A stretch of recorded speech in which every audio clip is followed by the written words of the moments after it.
Lightning like Steve McQueen. I'm in the fast lane when the light turns green. And I built tough, I ain't nothing but grit. Cause I made rugged blood, sweat, and spit.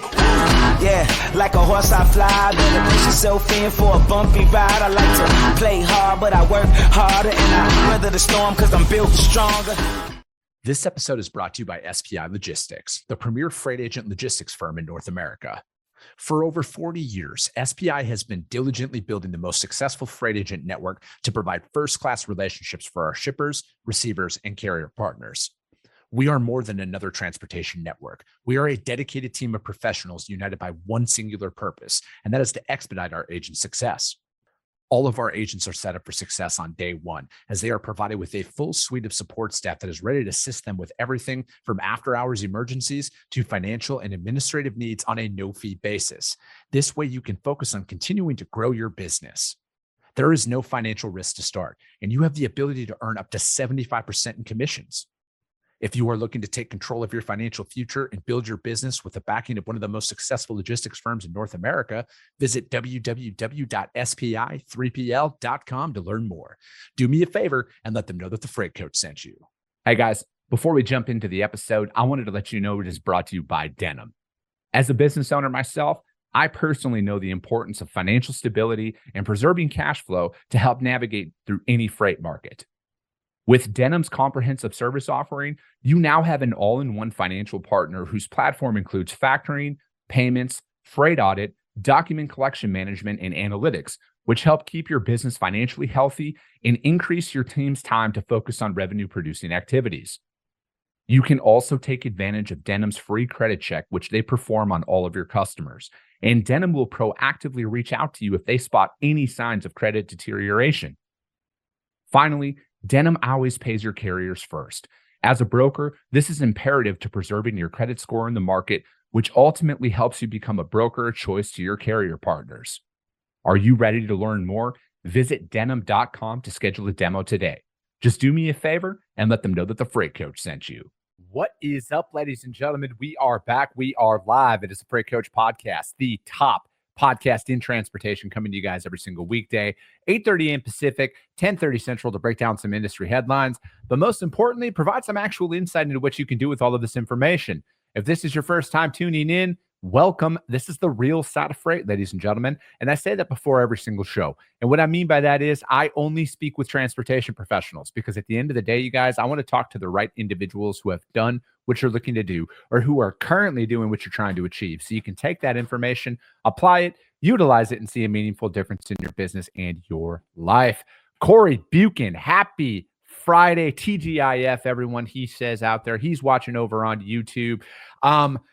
Since this is a solo show, you guys, I got to put this out there again. YouTube is really where I'm trying to get everybody to migrate over to and check it out. Sunny Sharma, good fucking morning. Orange shirt gang. I got the orange shirt on. Sunny, as you know, you were here in Arizona last week, bro. It was like 40 degrees out this morning. It's freezing. I'm soft now. I'm a soft desert rat. I'm not Wisconsin tough anymore when it comes down to that weather.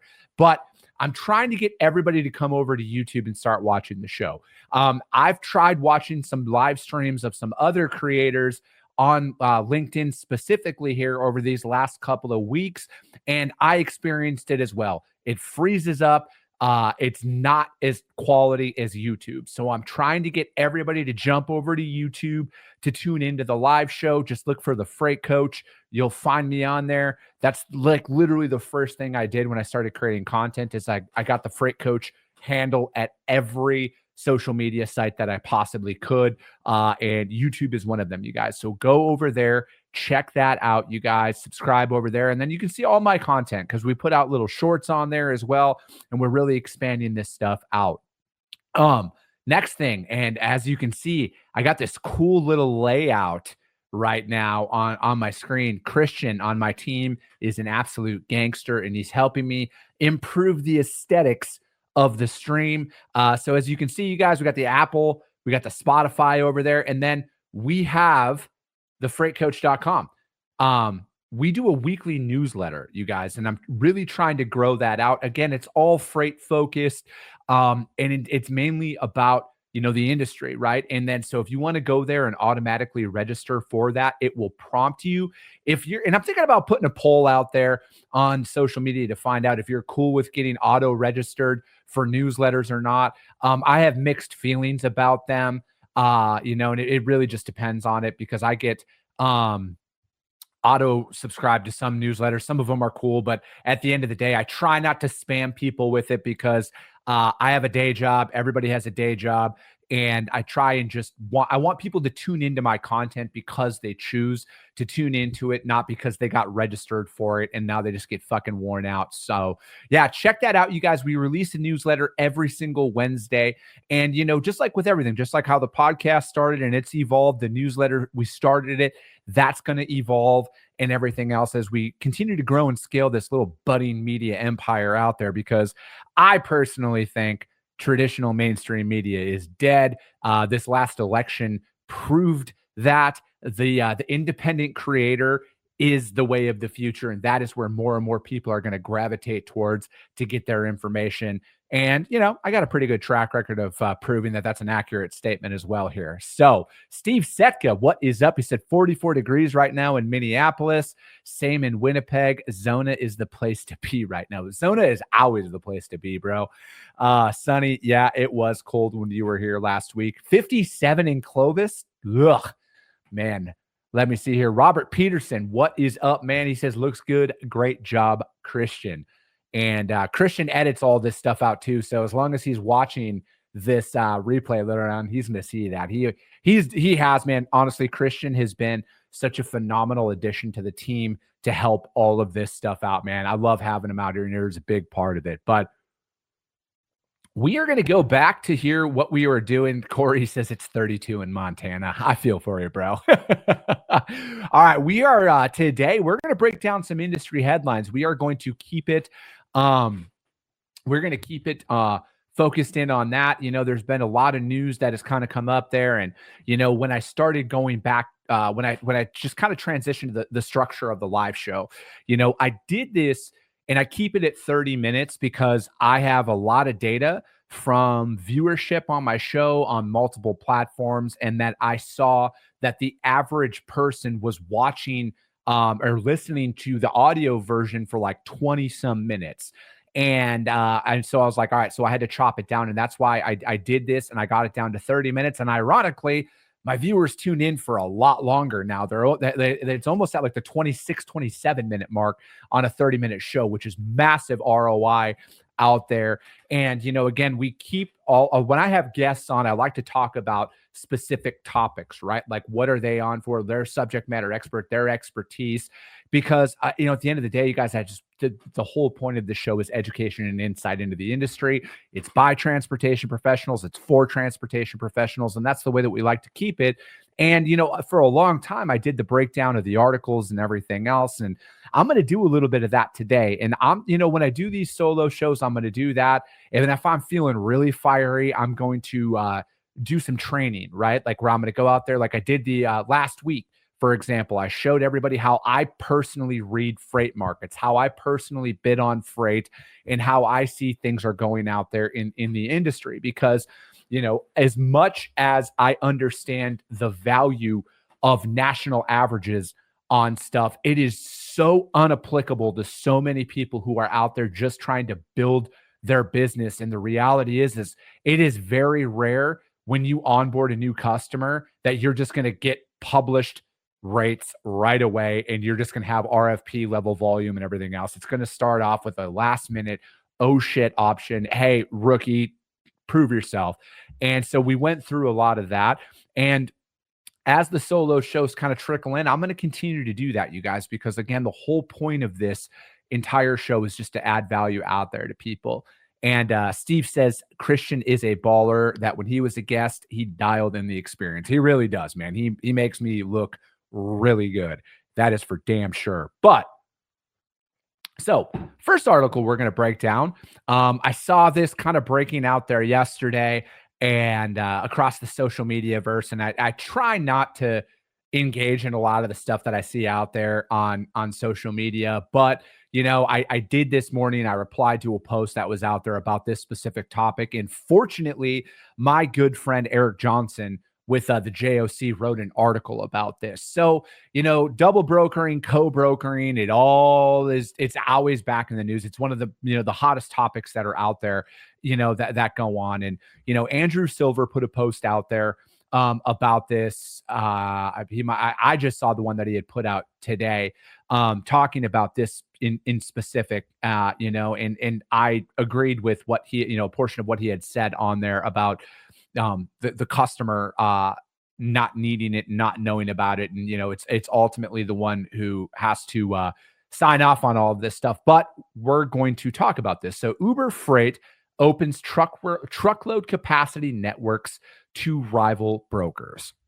Uber Freight on Thursday opened its network to truckload carriers to fellow brokers under a new product called Broker Access. The product, which is operated independently of its own freight brokerage business, gives other brokers the ability to expand the pool of capacity to move truckloads for those broker shipper customers. Broker Access in some way mirrors the development of a similar product at now defunct Convoy, which is kind of not defunct because Flexport is running the technology.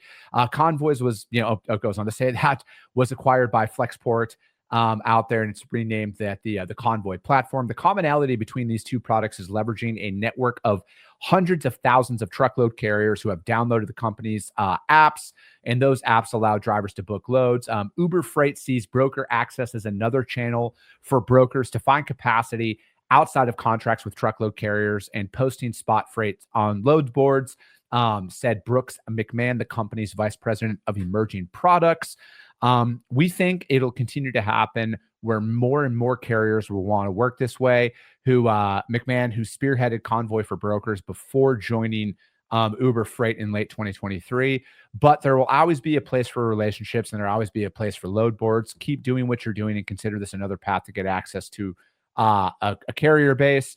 And then as brokers look for vetted carriers outside of their network, it's a cohort of drivers who are embracing apps, because, they're technology savvy or English is their second language, and they might feel disadvantaged when business is conducted over the phone. McMahon said programs like this level the playing field for carriers, he said.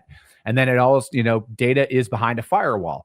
One key behind Broker Access's offering is that it utilizes the same back-end technology that Uber Freight uses, but the data is kept behind a firewall, so Uber Freight's brokerage business isn't advantaged.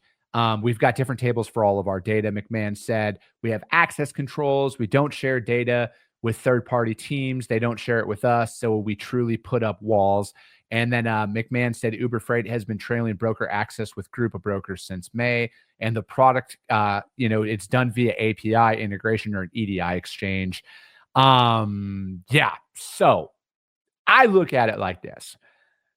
I am always skeptical. And let me be abundantly clear. I personally think Uber, the app, all of that, what Convoy was doing, I think that there is a major opportunity for that inside of this space. I truly feel that they are very much onto something. The early adoption of that, whatever, is irrelevant. I truly do feel that in the future, there is going to be a time and a place for certain freight. All right. And I'm going to say the repeatable business, and what I'm alluding to that is I look at the Atlanta to Chicago that are 53-foot dry van, 30,000 pounds, never changes stuff. All right. That's where I truly feel like that could be automated. And I think that it's only a matter of time before somebody comes in and really fucking dials that in and puts that out there.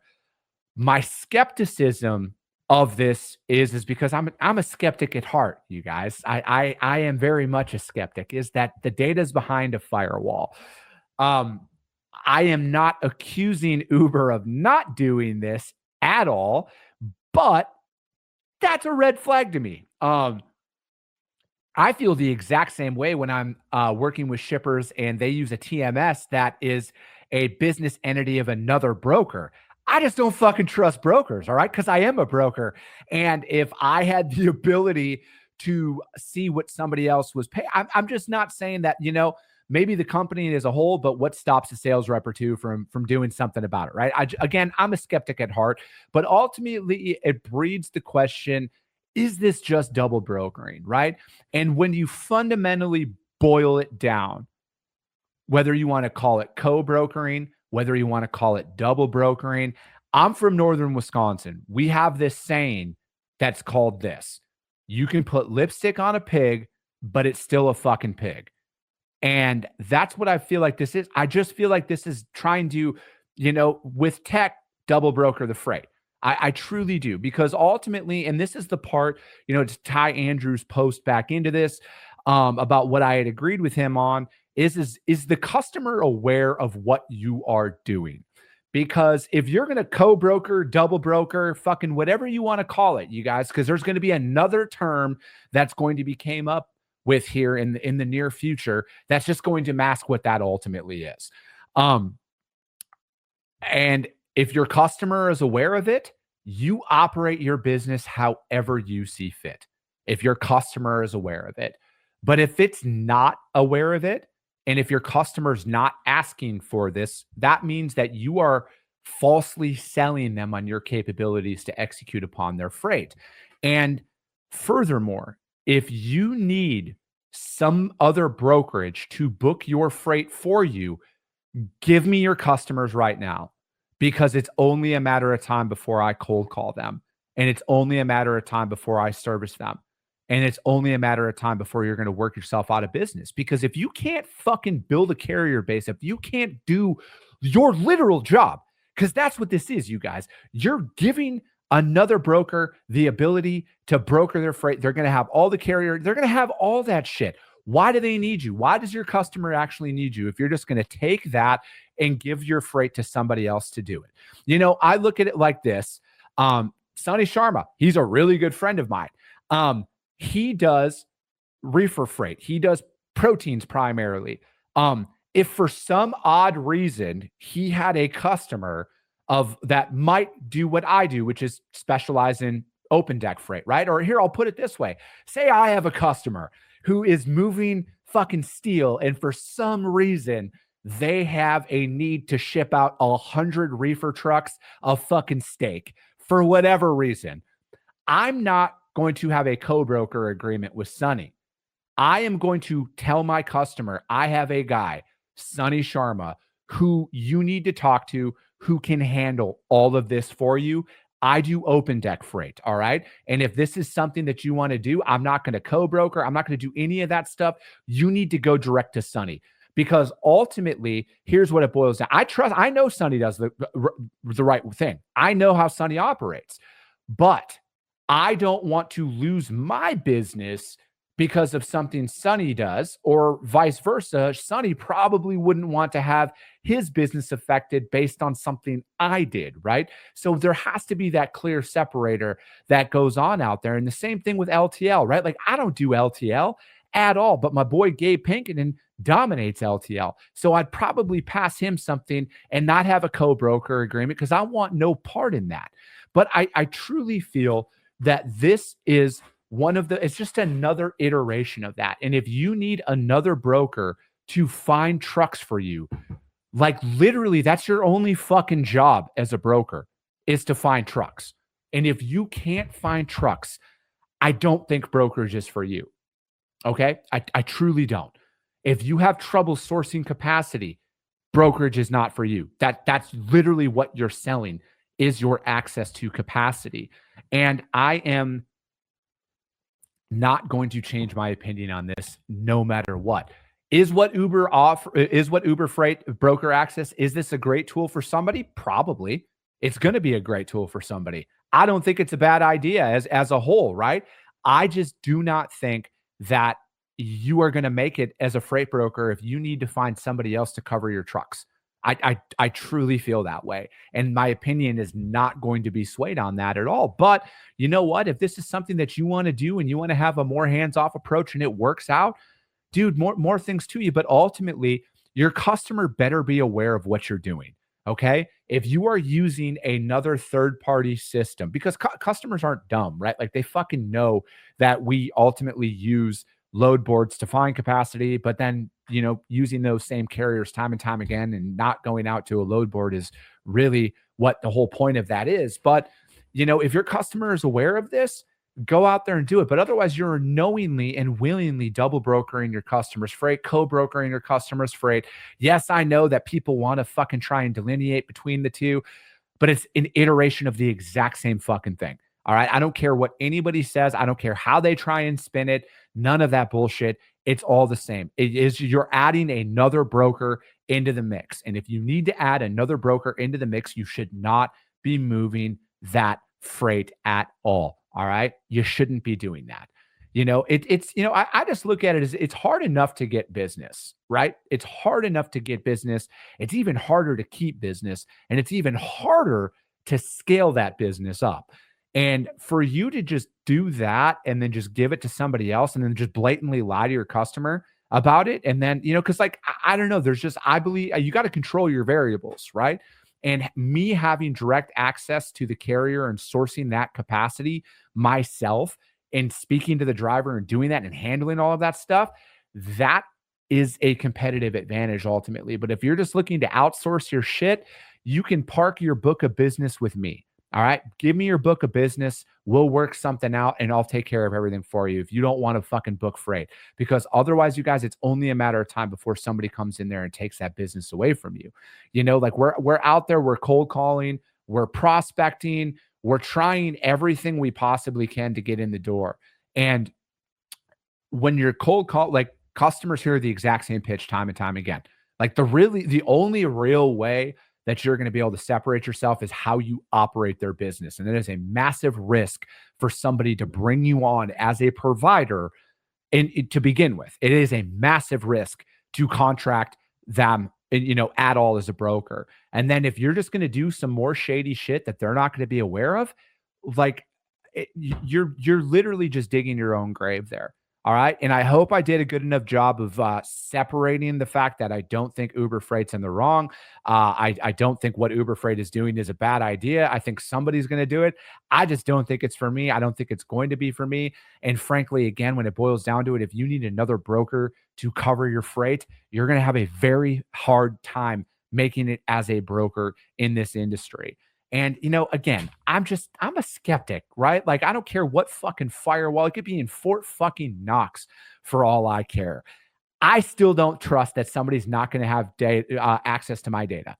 I don't trust it at all. But that's my opinion on that. If you want to go out there and do that, you do you. Ultimately, do you. It's your business. But that's the beauty of the free market, ladies and gentlemen. That's the beauty of the society that we live in, is you can make that decision. And you could be right, or you could be fucking massively wrong. And then somebody else who's going to do the right thing is just going to come in and eat your lunch, essentially. So that being said, that article was from the JOC. Hit him up, you guys. Eric Johnson's the man. All right. Next article, ttnews.com. Trucking sector weakness looms over Q3 results. Overcapacity, low demand continue to hamper earnings. The trucking industry continued to bounce along the bottom of the cycle. It was certainly mixed, Citi analyst Ariel Rosa said. Earnings were down year over year. All of the truckload carriers and 3 of the 5 LTL carriers. And so certainly not a lot to get excited about in terms of the current environment. The question is more about what does the outlook look like? I think fourth quarter outlook was still pretty weak. Rosa believes the question of when the market might fully rebound will stretch into 2025 and possibly 2026. He noted investors in the space right now are thinking about what the cycle inflection could look like, what the implications might be earnings. It's almost like Citi Financial watches this show and have heard me state numerous times that the market is going to take a very long time to rebound. And it's going to be little incremental bumps. And then in 12 months from now, maybe 18 months from now, I don't know. Nobody fucking knows. People are going to look back and be like, damn, freight rates are up 30 cents a mile over the last 12 months or 40 cents a mile, hypothetical example. But you get what I'm saying? Nobody knows, you guys. There's a lot of shit that's going on out there. And it goes on to say that the main difference is in LTL is that industry production is really weak. As long as industrial production remains weak, you're going to see some limit on demand on the LTL side. And then Rosa says that they don't believe yellow closing is having any impact on there. And then let me see here. Evercore ISI analyst Jonathan Chappell said, you go back to the second quarter earnings season, I think there was some optimism because June was a little bit better. Then July started counter seasonally really strong. And then Chappell noted that that market conditions aren't getting much worse, but there are fewer indications of things getting better. June and July were counter seasonal, but August and September were counter seasonal in a very bad way. And it really confirmed a working thesis that we had thought most of the second quarter, where they would pull forward in imports and pull forward in demand. And then Chappell pointed to the ports on both coasts dealing with labor disruptions and threat of a rail strike. From our perspective, the capacity overhang remains. The manufacturing sector is still soft. The consumer is still squishy, to use our retail terms. A long way of saying softer than expectations, with probably a little bit more caution towards Q4 than most would have had 3 months ago. And then US Bank, again, these are all just small institutions, you guys. Citibank, US Bank. I'm being completely fucking facetious here. Freight Payment Index noted the quarter marked the 9th consecutive decrease in shipments. And then as a whole, there's still a lot of misses, said Stifel Capital Markets and analyst Bruce Chan said, but it seems like the effects of the trough are still very much upon us. I would say to the positive side that there were some slight or very early indications that things are getting better. So, again, you guys, that article was from ttnews.com. And I would caution everybody, don't take everything I'm saying as the way. Go out there and do your own research. And I hope I've done a good enough job over the years of explaining that. Get out there and do your own research on where things are, how things are trending.